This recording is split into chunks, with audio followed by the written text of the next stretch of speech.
Bonjour et bienvenue dans le podcast Santé et Sécurité. Dans la continuité de notre épisode précédent, et pour rebondir sur le côté santé et sécurité au travail des risques électriques, je vais aborder aujourd'hui l'habilitation électrique des travailleurs et sa formation préparatoire. Ce type de formation fait partie des fondamentaux en santé et sécurité au travail, qui plus est depuis la création du passeport prévention. N'hésitez pas à aller écouter ou réécouter notre épisode 14 sur le sujet. Je le vois tous les jours au sein de mon organisme de formation, beaucoup de gens se méprennent sur ce dispositif de formation. Il y a beaucoup de confusion, voire même certains n'y comprennent carrément rien du tout. Il y a les employeurs qui nous demandent à nous, organismes de formation, de délivrer à leurs salariés un titre d'habilitation après une formation. Car oui, si malheureusement certains OF le font, un organisme de formation ne peut pas délivrer un titre d'habilitation. C'est à l'employeur de le faire. Mais nous y reviendrons plus tard. On pourrait aussi parler des recruteurs. Je vois passer des dizaines d'offres d'emploi chaque semaine, notamment sur LinkedIn, dans lesquelles les recruteurs exigent des candidats qu'ils détiennent une habilitation électrique. Encore une fois, une habilitation doit être délivrée par un employeur au sein d'une entreprise et dans un environnement précis. Il n'y a donc aucun sens et pas lieu d'exiger une habilitation électrique dans une offre d'emploi. C'est pourquoi il me paraissait important de traiter ce sujet dans ce podcast. Dans cet épisode, nous allons développer un petit historique de cette habilitation électrique, la démarche de l'habilitation électrique, les différents types d'habilitation et la formation préparatoire, ainsi que son suivi. Je vous souhaite une bonne écoute.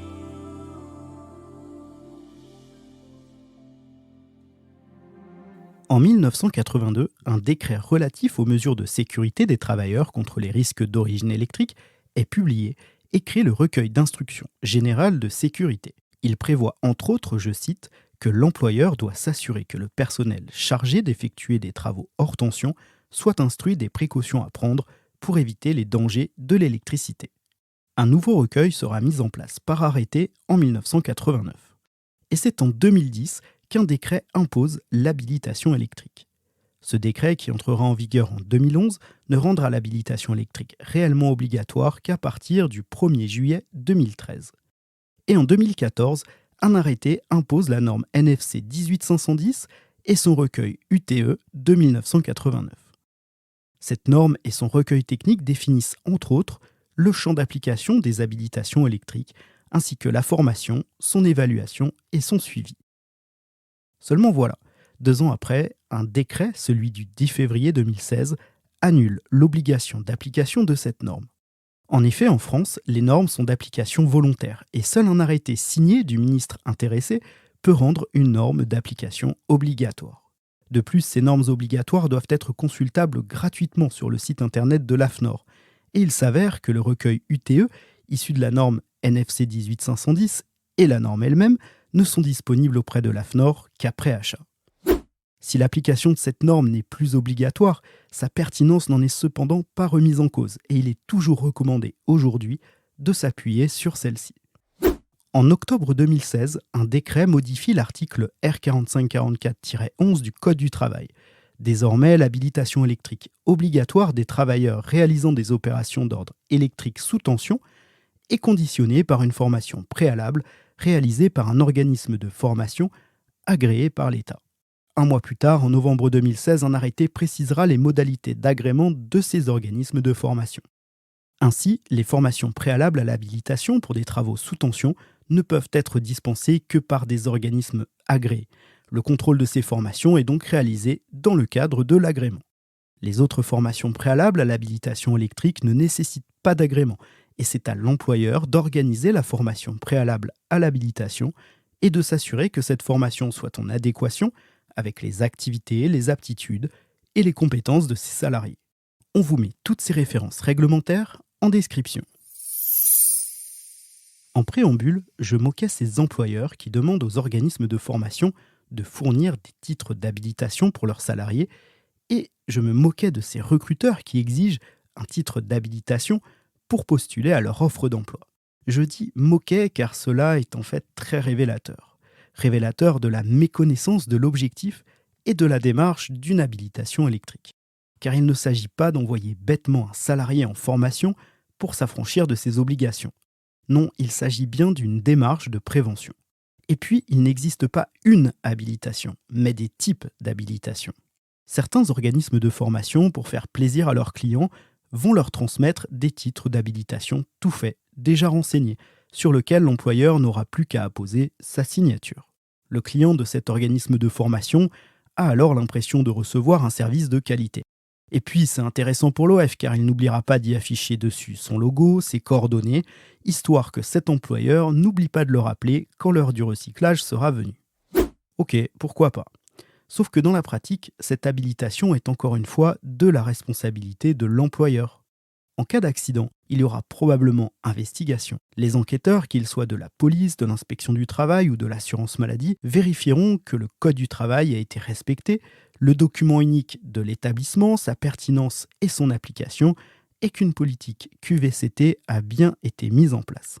Alors je ne suis pas enquêteur, mais d'après mon expérience d'IPRP, d'intervenant en prévention des risques professionnels, je sais que la faute inexcusable de l'employeur sera recherchée. Et la question principale qui sera posée, c'est est-ce que l'employeur a-t-il été négligent? Dans le cas de notre habilitation, est-ce qu'un titre d'habilitation que je qualifierais de commercial, signé à la va-vite par un employeur, sans qu'il en comprenne les tenants et les aboutissants, ne pourrait-il pas être considéré comme une négligence de sa part? Alors à vrai dire, je ne sais pas. Peut-être, peut-être pas. Tout est question de procédure, et je crois que nous sommes aujourd'hui de plus en plus procéduriers. Voilà pourquoi je déçois souvent mes clients quand ils me demandent de leur fournir les titres d'habilitation et que ma réponse est négative. Vous qui êtes employeur ou qui avez sa délégation, responsable RH, responsable formation, responsable HSE, etc., je vous invite à rédiger et à mettre en place votre propre titre d'habilitation aux couleurs de votre entreprise. Cela ne pourra être que positif pour vous en cas d'accident et ça pèsera dans la balance à faire de vous un employeur bienveillant et non négligent. La norme NFC 18510 donne un modèle d'habilitation et je crois que l'INRS en propose un aussi. On essaiera de vous en mettre un que vous puissiez adapter sur le site web de l'émission. La démarche d'habilitation. La démarche d'habilitation des salariés doit se réaliser en plusieurs étapes. D'abord, l'analyse de l'activité qui sera confiée au travailleur. Quel type d'opération est-ce qu'il réalise? Quelle est la fonction du travailleur à habiliter? Quelles sont les caractéristiques des installations et des appareillages qu'il sera amené à utiliser ou à côtoyer? Les compétences du travailleur seront à prendre en considération aussi. Ses diplômes, ses certificats, tout comme son expérience professionnelle. Son aptitude médicale serait également à prendre en compte. Ensuite, il s'agira de vérifier l'adéquation entre l'activité, les compétences et les aptitudes du travailleur et de déterminer de quelle formation préparatoire à l'habilitation, puisqu'il s'agit bien d'une formation préparatoire, le travailleur aura besoin. Une fois la formation préparatoire réalisée, le formateur doit émettre un avis à l'employeur sur l'habilitation possible de ses apprenants. C'est alors que l'employeur pourra rédiger un titre d'habilitation pour ceux-ci. Cette démarche doit avant tout être réalisée en interne par l'entreprise et le type de formation préparatoire à l'habilitation ne pourra pas être décidé par l'OF seul.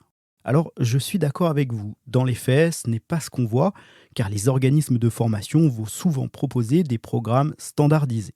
Mais cela s'explique, à mon sens, par le manque d'engagement de la plupart des services RH ou formation. Au sein de mon organisme de formation, nous proposons ces formations. Et nous avons mis en place une trame pour amener nos clients à cette démarche avec un document à renseigner. Vous voulez savoir combien le renseigner? Eh bien, absolument aucun. Systématiquement, on nous renvoie le document en pleine figure en nous expliquant qu'on en demande trop, que c'est à nous d'être force de proposition parce que c'est notre métier de savoir. Alors, certes, nous pouvons et nous devons être force de proposition et de conseil surtout, mais sans information, c'est difficile. Donc nous faisons de la formation que j'appellerais péjorativement standardisée avec des programmes types que nous dupliquons de client en client, avec in fine des formations pas toujours adaptées, sinon redondantes. Et c'est dommage car quand une formation perd de son sens dès sa conception, il sera de facto difficile d'en donner du sens aux apprenants par la suite. Et puis, n'oublions pas qu'il en va de la responsabilité de l'employeur, pas de l'organisme de formation, en tout cas pour ce qui est de l'habilitation électrique. Bref, revenons-en à nos moutons. Dans quel cas l'habilitation électrique est-elle nécessaire? Au sens de l'article R4544-9 du Code du travail, elle est requise pour les opérations sur les installations électriques. Pour les opérations d'ordre électrique, comme des interventions, des travaux ou des opérations spécifiques, ou d'ordre non électrique au voisinage des installations électriques, comme du nettoyage, de la peinture ou de la maçonnerie. Et enfin, pour accéder sans surveillance aux locaux à risque particulier de choc électrique. Lorsque le travailleur n'est pas exposé au risque de choc électrique, il est admis que certaines opérations d'ordre électrique soient réalisées par du personnel non habilité, comme par exemple le remplacement de lampes en basse tension ou le réarmement d'un dispositif de protection. Ces opérations doivent cependant être réalisées par des personnels avertis. Les dispositifs ne doivent pas être détériorés et les opérations ne doivent pas être réalisées dans des locaux à risque particulier de choc électrique. Quels sont les différents types d'habilitation ? L'habilitation électrique prend la forme d'un symbole qui comprend 3 caractères et dans certains cas un attribut en plus. Le premier caractère désigne le domaine de tension. B pour la très basse et la basse tension et H pour la haute tension. Le second caractère indique le type d'opération. Il débutera par un chiffre 0, 1 ou 2. 0 pour des travaux d'ordre non électrique, 1 pour un exécutant d'opérations d'ordre électrique et 2 pour un chargé de travaux. À ce chiffre, une lettre pourra être ajoutée. C pour consignation, R pour des interventions en basse tension générale, S pour des interventions élémentaires en basse tension, etc. Le troisième caractère est une lettre additionnelle qui précise la nature des opérations. T pour des travaux sous tension, V pour des travaux voisinage renforcé, N pour nettoyage sous tension et enfin X pour les opérations spéciales. Et enfin, un attribut est parfois ajouté à ce symbole comme essai, vérification, mesurage ou manœuvre. Ainsi, un personnel habilité B0, H0, V par exemple, concernera un personnel non électricien devant effectuer des travaux d'ordre non électrique dans un environnement à risque électrique. Il pourrait par exemple s'agir d'un ouvrier venant réaliser des travaux de peinture dans un local électrique. Autre exemple, une habilitation BS, BE manœuvre, H0V. Elle concernera un personnel non électricien devant effectuer des interventions élémentaires comme le remplacement à l'identique de fusibles basse tension ou le remplacement d'un interrupteur ou d'une prise ou encore le réarmement d'un dispositif de protection. Ce travailleur pourra également manœuvrer des matériels électriques et mettre hors tension un équipement ou une installation. On donne typiquement ce type d'habilitation à des gardiens d'immeubles ou à des agents d'entretien. Je ne vais pas développer ici de manière exhaustive tous les types d'habilitation, ce serait bien trop long, mais on vous mettra sur le site web de l'émission et sur nos réseaux sociaux le tableau de toutes ces correspondances. Alors pourquoi ce symbole d'habilitation est-il important ? D'abord parce qu'il va déterminer en quelque sorte le niveau d'habilitation que l'employeur reconnaît à son salarié. Et parce que ce symbole va servir à déterminer le cahier des charges de la formation préparatoire en vue de l'habilitation du travailleur. Suivant les caractères et attributs, la formation préparatoire sera composée de plus ou moins de modules de formation avec une durée plus ou moins longue. Alors, je récapitule. Vous voulez habiliter un salarié, posez-vous d'abord les bonnes questions liées à son activité, à ses compétences et déterminez le symbole d'habilitation adéquat. Maintenant que vous avez le symbole, contactez un organisme de formation de votre choix, expliquez-lui la démarche qui vous a amené à choisir tel ou tel symbole pour habiliter votre salarié ou votre collaborateur et demandez-lui de vous proposer la formation préparatoire correspondante. Le suivi et le recyclage de l'habilitation. La périodicité de recyclage de l'habilitation électrique est à déterminer par l'employeur. Mais la norme NFC 18510 et l'INRS recommandent de réaliser un recyclage tous les 3 ans. À noter que pour des travaux sous tension, la durée de validité du titre d'habilitation est ramenée à 1 an. Au-delà de cette validité recommandée de 3 ans, hors travaux sous tension donc, un suivi annuel de l'habilitation par l'employeur est aussi recommandé. Il s'agit tout simplement de s'interroger sur l'adéquation entre l'habilitation et l'évolution des opérations réalisées par le travailleur, au minimum annuellement, sinon de façon continue à chaque ordre de travail. Dernières informations quant à l'habilitation électrique. L'employeur doit remettre à chaque travailleur habilité un carnet de prescription, conformément à l'article R4544-10 du Code du travail, établi sur la base des prescriptions pertinentes de la norme NFC 18510 et complété, le cas échéant, par des instructions de sécurité particulières au travail effectué. Enfin, toujours selon le même article, tout travailleur habilité doit faire l'objet d'un suivi médical individuel renforcé par la médecine du travail. Voilà, j'en ai terminé avec cet épisode sur l'habilitation électrique.